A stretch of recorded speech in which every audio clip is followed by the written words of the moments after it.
माननीय अध्यक्ष महोदय जी, आज आपने मुझे इस सभा में बोलने का मौका दिया, इसके लिए मैं आपकी बहुत बहुत आभारी हूँ। सबसे पहले जो सुरक्षाकर्मी, जो जवान अफसर 13 दिसंबर को संसद की सुरक्षा के लिए शहीद हुए, उनके प्रति मैं श्रद्धांजलि व्यक्त करना चाहती हूँ। महोदय, हजारों साल पुरानी हमारी देश की, धर्म की एक पुरानी परंपरा रही है। ये परंपरा संवाद, चर्चा की रही है। एक गौरवशाली परंपरा है जो दर्शन ग्रंथों में, वेदों में, उपनिषदों में दिखती है। वाद विवाद और संवाद की हमारी पुरानी संस्कृति है। अलग अलग धर्मों में भी, इस्लाम में, सूफियों में, बौद्ध धर्म में, जैन धर्म में, सिख धर्म में भी ये वाद संवाद, ये चर्चा बहस, इसकी संस्कृति रही है। इसी परंपरा से उभरा हमारा स्वतंत्रता संग्राम। हमारा स्वतंत्रता संग्राम विश्व में एक अनोखा संग्राम था, एक अनोखी लड़ाई थी जो अहिंसा और सत्य पर आधारित थी। ये वाद संवाद की जो परंपरा है, इसको इस संग्राम ने आगे कैसे बढ़ाया? क्योंकि ये जो संग्राम था, ये जो लड़ाई थी हमारी आज़ादी के लिए, एक बेहद लोकतांत्रिक लड़ाई थी। इसमें देश के किसान, देश के जवान, देश के मजदूर, देश के अधिवक्ता, देश के बुद्धिजीवी, चाहे किसी भी जाति के हों, चाहे किसी भी धर्म के हों, चाहे किसी भी भाषा को बोलते हों, सब इस स्वतंत्रता संग्राम में शामिल हुए। सब ने हमारे देश की आज़ादी की लड़ाई लड़ी।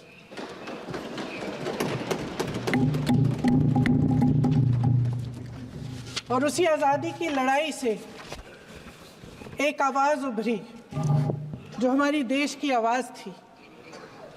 वो आवाज़ ही आज हमारा संविधान है।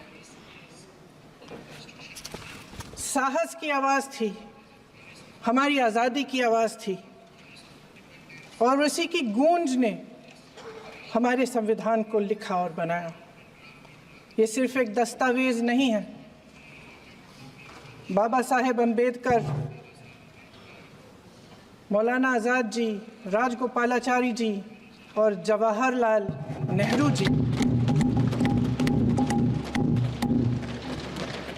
और उस समय के तमाम नेता, जैसे आपने कहा,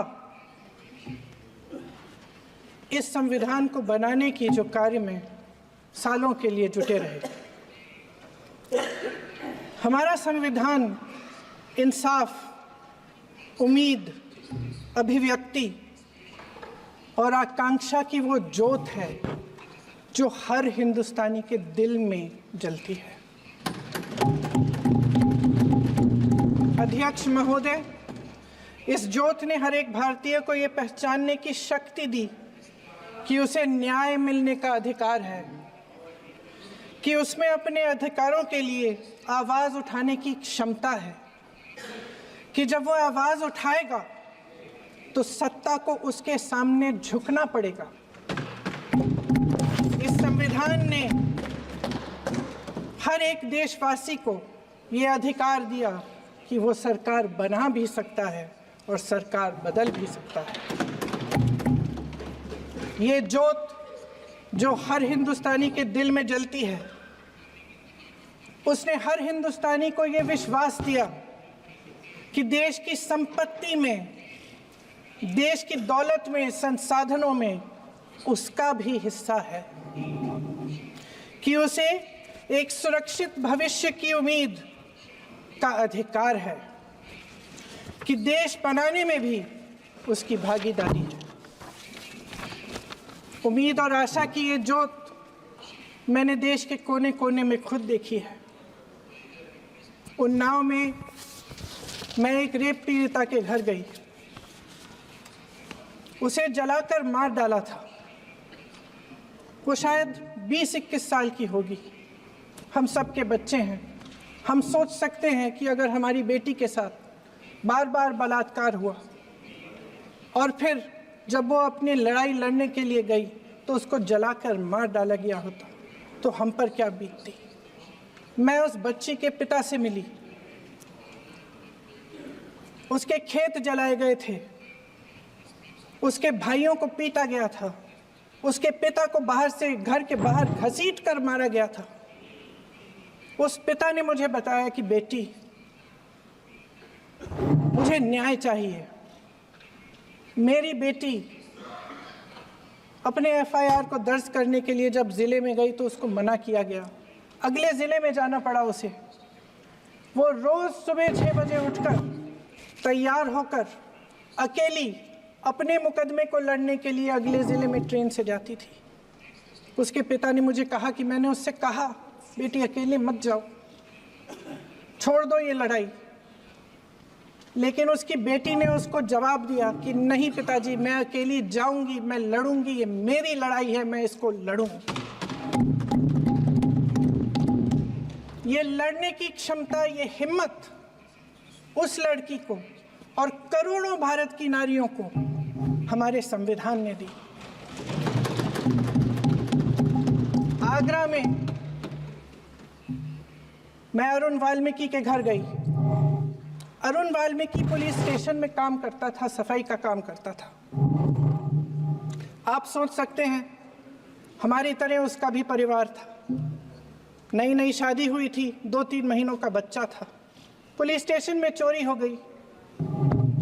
चोरी का इल्ज़ाम उस पर लगाया गया। उसके पूरे परिवार को उठाकर पुलिस स्टेशन में ले गए। आप हंस रहे हैं, लेकिन ये गंभीर बात है। गंभीर बात। शर्म करो, शर्म। अरुण वाल्मीकि को पीट पीट के मार डाला।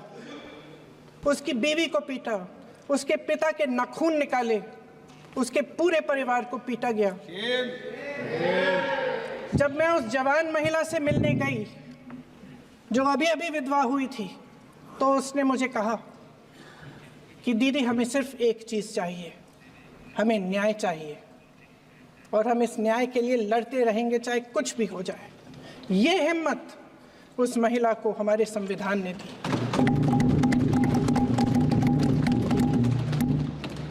संभल के कुछ लोग आए थे हमसे मिलने जो मृतकों के परिवार के सदस्य थे। उसमें 2 बच्चे थे, अदनान और उजैर।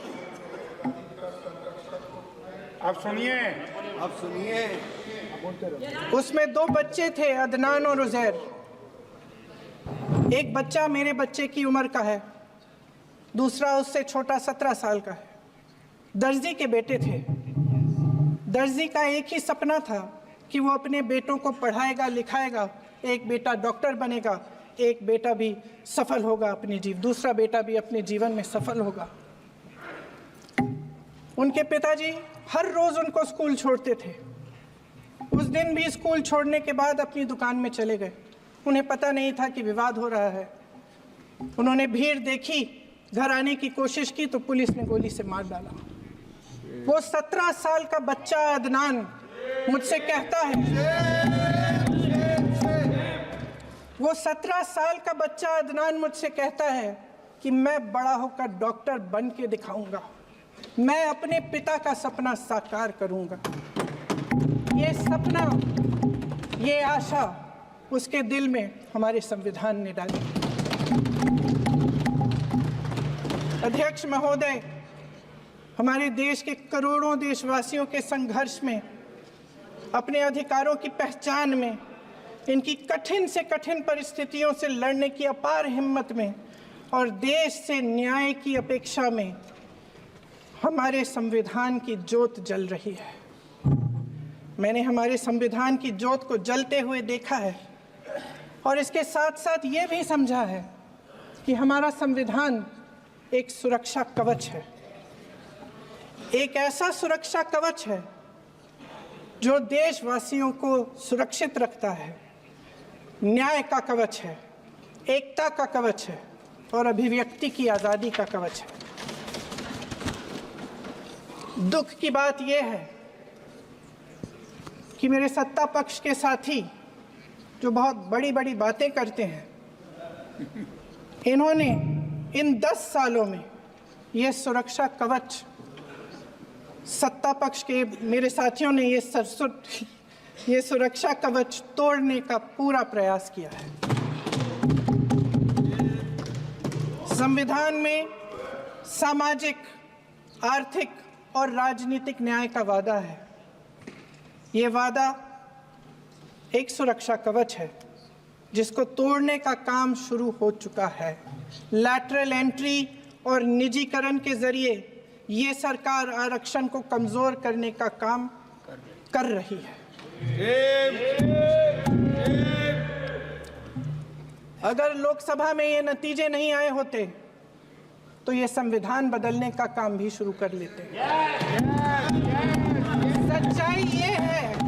सच्चाई ये है अध्यक्ष महोदय कि आज संविधान बार बार इसलिए कह रहे हैं क्योंकि इस चुनाव में इनको पता चल गया कि इस देश की जनता ही इस संविधान को सुरक्षित रखेगी, कि इस चुनाव में हारते हारते जीतने से इन्हें एहसास हुआ कि ये संविधान बदलने की बात इस देश में नहीं चलेगी। आज जनता की मांग है कि जाति जनगणना हो। सत्ता पक्ष के मेरे साथी ने इसका जिक्र किया। ये जिक्र भी आज इसलिए हो रहा है क्योंकि चुनाव में ये नतीजे आए। ये जाति जनगणना इसलिए जरूरी है ताकि हमें पता चले कि किसकी क्या स्थिति है और नीतियां उस हिसाब से बने।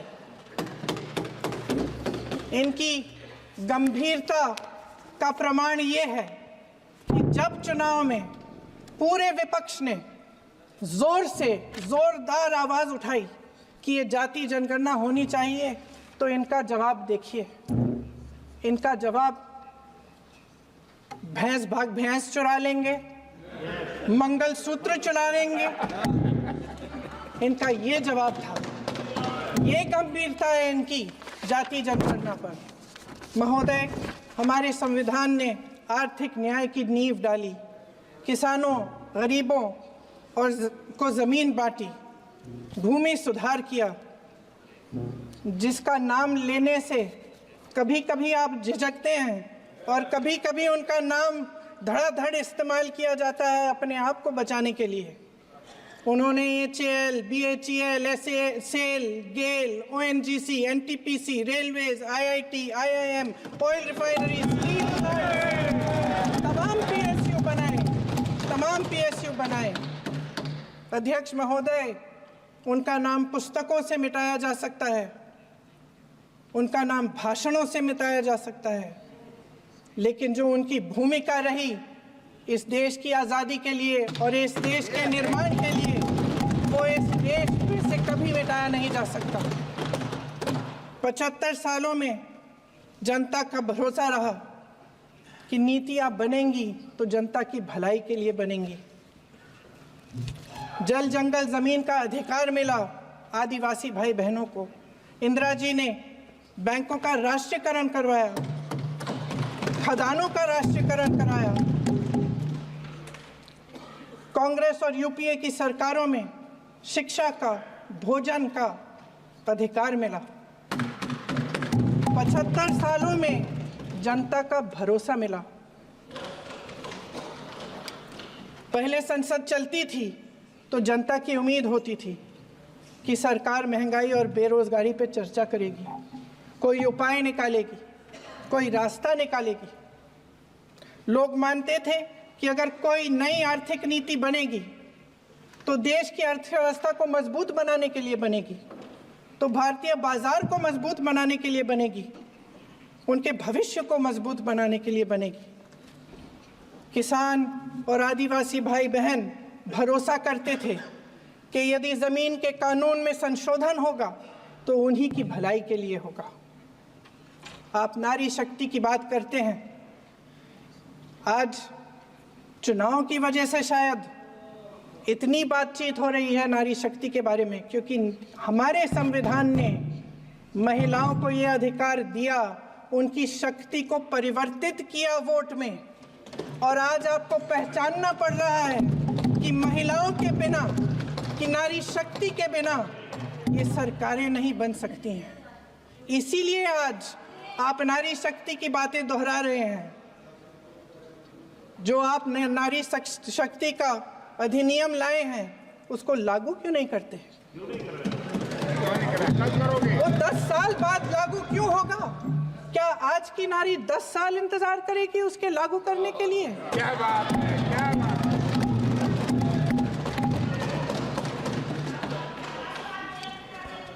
आज संसद में बैठे हुए सत्ता पक्ष के मेरे साथी ज्यादा से ज्यादा अतीत की बातें करते हैं। 1900 किस में क्या हुआ, कब हुआ, नेहरू जी ने क्या किया। अरे वर्तमान की बात करिए, देश को बताइए आप क्या कर रहे हैं, आपकी जिम्मेदारी क्या है? कि सारी जिम्मेदारी जवाहरलाल नेहरू की है। अध्यक्ष महोदय जी, ये सरकार आर्थिक न्याय का सुरक्षा कवच तोड़ रही है। आज संसद में बैठी ये सरकार बेरोजगारी और महंगाई से जूझ रही हमारी जनता को क्या राहत दे रही है? कृषि के कानून भी बड़े बड़े उद्योगपतियों के लिए बन रहे हैं। सही एमएसपी को छोड़िए, डीएपी तक नहीं मिल रहा है।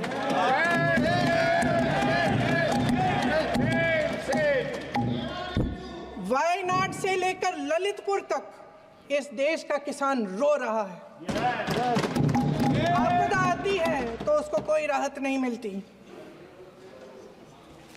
भगवान भरोसे है आज इस देश का किसान, उसको छोड़ दिया गया है।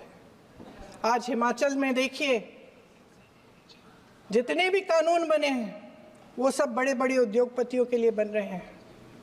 हिमाचल में जो सेब उगता था उसके जो छोटे छोटे किसान हैं वह रो रहे हैं, क्योंकि एक व्यक्ति के लिए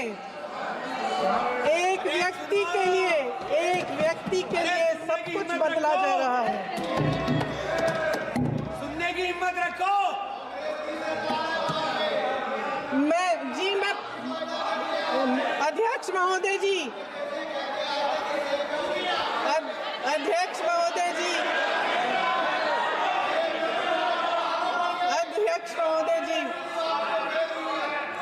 महोदय जी, अडानी जी को सारे कोल्ड स्टोरेज प्रदेश की सरकार ने नहीं दिए। अडानी जी को सारे कोल्ड स्टोरेज आपकी सरकार ने दिए हैं। देश देख रहा है कि एक व्यक्ति को बचाने के लिए 142 करोड़ देश की जनता को नकारा जा रहा है। सारे बिजनेस, सारे संसाधन, सारी दौलत, सारे मौके एक ही व्यक्ति को सौंपे जा रहे हैं। सारे बंदरगाह, एयरपोर्ट्स, सड़कें, रेलवे का काम, कारखाने, खदाने, सरकारी कंपनियां सिर्फ एक व्यक्ति को दी जा रही है। जनता के मन में हमेशा ये विश्वास होता था कि अगर कुछ नहीं है तो संविधान हमारी सुरक्षा करेगा, मगर आज आम लोगों के बीच ये धारणा बनती चली जा रही है कि सरकार सिर्फ अडानी जी के मुनाफे के लिए चल रही है। देश में बहुत तेजी से गैर बराबरी बढ़ रही है। जो गरीब है वो और गरीब हो रहा है, जो अमीर है वो और अमीर हो रहा है। इस सरकार ने आर्थिक न्याय की भी सुरक्षा कवच तोड़ दिया है। राजनीतिक न्याय की जब बात होती है, मेरे सत्ता पक्ष के साथी आज खड़े हुए और तमाम गिनती करने लग गए कि ऐसा हुआ वैसा हुआ, 1975 में जो हुआ, तो सीख लीजिए ना, आप भी सीख लीजिए। आप भी अपनी गलतियों के लिए माफी मांग लीजिए। आप भी बैलेट पे चुनाव कर लीजिए, आप भी बैलेट पे चुनाव कर लीजिए। दूध का दूध पानी का पानी हो जाएगा। आप राजनीतिक न्याय की बात करते हैं, सरकारों को पैसों के बल पर गिरा देते हैं।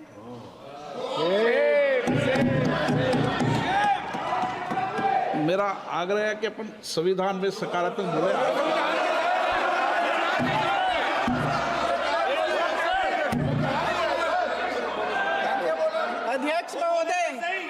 अध्यक्ष महोदय, सत्ता पक्ष के हमारे साथी ने एक उदाहरण दिया उत्तर प्रदेश की सरकार का, तो मैं भी एक उदाहरण दे देती हूँ महाराष्ट्र की सरकार का।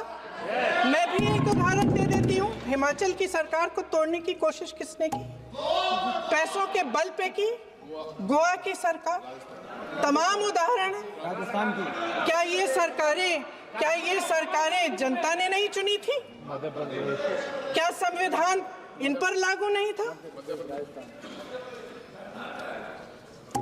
पूरी देश की जनता जानती है कि इनका हंसती है, जानती है कि इनके यहाँ तो वॉशिंग मशीन है।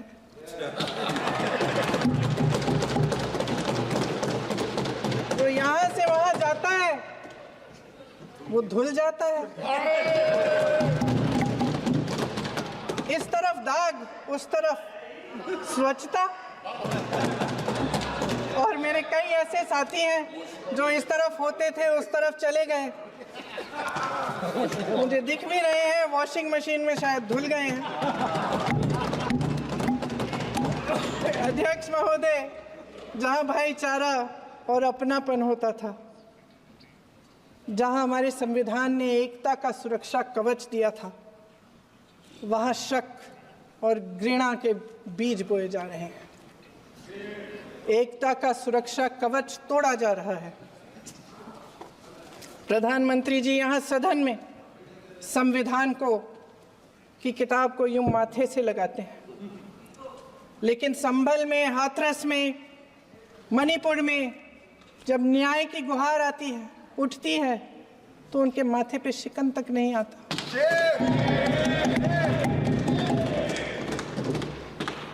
शायद समझ नहीं पाए हैं कि भारत का संविधान संघ का विधान नहीं है।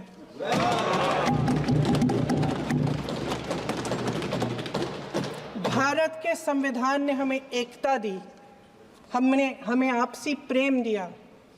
उस मोहब्बत की दुकान जिस पर आपको हंसी आती है, उसके साथ करोड़ों देशवासी चले। करोड़ों देशवासियों के दिल में एक दूसरे के लिए प्रेम है, घृणा नहीं है।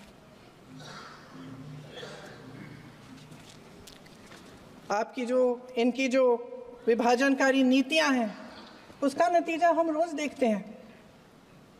राजनीतिक फायदे के लिए संविधान को छोड़िए, देश की एकता को भी ये रख नहीं सकते, इसकी सुरक्षा नहीं कर सकते। हमने संभल में देखा, मणिपुर में देखा। दरअसल इनका कहना है कि अलग अलग इस देश के अलग अलग हिस्से हैं। कैमरा। लेकिन हमारा संविधान कहता है कि ये देश एक है और ये देश एक रहेगा। जहां खुला विवाद होता था, अभिव्यक्ति का सुरक्षा कवच होता था, इन्होंने भय का माहौल पैदा किया है। सत्ता पक्ष के मेरे साथी अक्सर 75 सालों की बात करते हैं, लेकिन इन 75 सालों में ये उम्मीद, आशा, ये अभिव्यक्ति की ज्योति कभी थमी नहीं, कभी बुझी नहीं। इस देश की जनता ने खुलकर आलोचना की, निडर होकर धरने किए, प्रदर्शन किए। जब जब जनता नाराज हुई, तब तब सत्ता को ललकारा, उसे चेतावनी दी, बड़े से बड़े नेताओं को कटघरे में खड़ा किया, उनसे जवाब मांगा, न्याय मांगा। इस देश के छोटे छोटे से नुक्कड़ की दुकानों में, चाय की दुकानों में, इस देश के घरों में, गलियों में, मोहल्लों में, अखबारों में, प्रकाशन घरों में, न्यायपालिकाओं में चर्चा कभी बंद नहीं हुई। लेकिन आज ये माहौल नहीं है। आज जनता को सच बोलने से डराया जाता है, धमकाया जाता है। पत्रकार हो या विपक्ष का नेता हो या किसी यूनिवर्सिटी का प्रोफेसर हो, छात्र संघ हो या कर्मचारियों का संगठन हो, सबका मुंह बंद कराया जाता है। किसी पे ईडी, किसी पे सीबीआई, किसी पे इनकम टैक्स, फर्जी मुकदमे लगवाए जाते हैं, जेल में डाल दिया जाता है। विपक्षी नेताओं को जेल में डाल दिया जाता है, उनको सताया जाता है। किसी को नहीं छोड़ा इस सरकार ने। देशद्रोही कह के उत्तर प्रदेश में मुझे याद है कुछ अध्यापिकाएं प्रदर्शन कर रही थी, उन पर मुकदमा डाल दिया देशद्रोही का, उन्हें देशद्रोही कह दिया। इन्होंने देश का पूरा माहौल भय से भर दिया है। इनकी मीडिया की मशीन झूठ फैलाती है, तरह तरह के आरोप लगाती है, और शायद वह भी भय में ही है। महोदय, मैं इस सदन को याद दिलाना चाहती हूँ कि ऐसा डर का माहौल देश में अंग्रेजों के राज में था। जब इस तरफ बैठे हुए गांधी की विचारधारा वाले लोग आज़ादी की लड़ाई लड़ रहे थे और उस तरफ वाली विचारधारा वाले लोग भय में रहकर अंग्रेजों के साथ साठगांठ कर रहे थे। लेकिन अध्यक्ष महोदय, भय का भी अपना स्वभाव होता है। भय फैलाने वाले हमेशा भय का खुद शिकार बन जाते हैं। ये प्रकृति का नियम है। आज इनकी भी यही हालत हो गई है। भय फैलाने के इतने आदी हो गए हैं कि खुद भय में रहने वाले हैं। चर्चा से डरते हैं, आलोचना से घबराते हैं। कई दिनों से हम मांग रहे हैं कि चर्चा करिए, लेकिन चर्चा करने की हिम्मत ही नहीं है।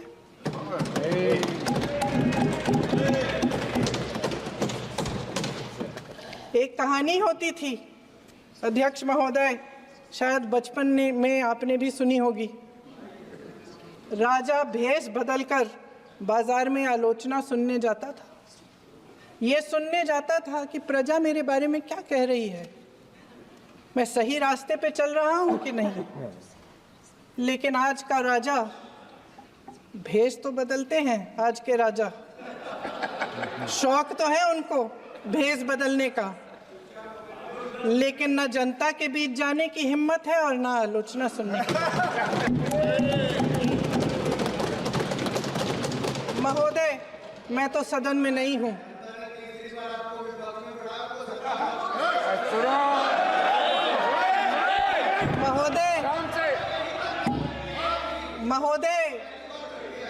महोदय, जनता में बहुत विवेक है, ये सही है।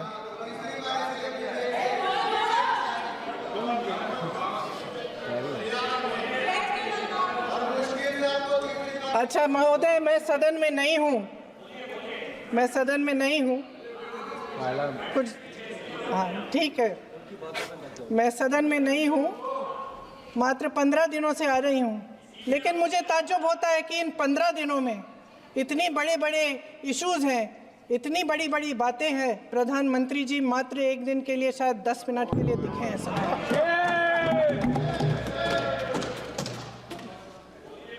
बात यह है अध्यक्ष महोदय जी कि ये देश भय से नहीं, साहस और संघर्ष से बना है।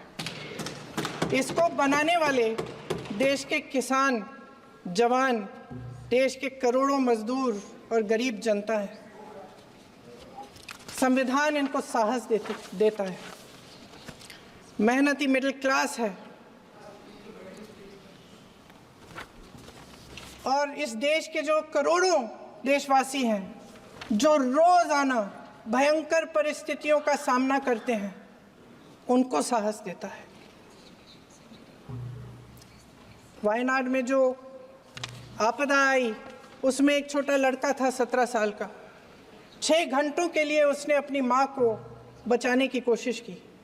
6 घंटों के लिए आप सोच सकते हैं कि अगर नदी की धारा बह रही है, नाराज है, आप अपनी माँ को पकड़े हो, 6 घंटों के लिए पकड़े रखते हो कि मेरी माँ बच जाएगी, और अंत में वो माँ भी बह जाती है। उस लड़के का साहस, उन महिलाओं का साहस जो पीड़ित हैं लेकिन फिर भी अपनी लड़ाई लड़ रहे हैं, उन संभल के बच्चों का साहस जिनके पिताजी अभी अभी गुजर गए लेकिन फिर भी उनके सपनों को साकार करने की हिम्मत है, उनका साहस है, वो साहस इस संविधान ने दिया है।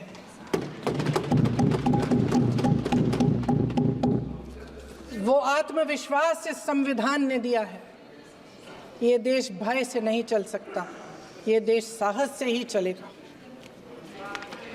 भय की भी सीमा होती है, और जब वो सीमा पार हो जाती है, जब किसी को इतना दबाया जाता है कि उसको लगने लगता है कि अब मेरे पास खोने के लिए कुछ नहीं है, तब उसमें एक ऐसी शक्ति पैदा होती है जिसके सामने कोई कायर खड़ा नहीं हो सकता। ये देश कायरों के हाथों में ज़्यादा देर तक कभी नहीं रहा है।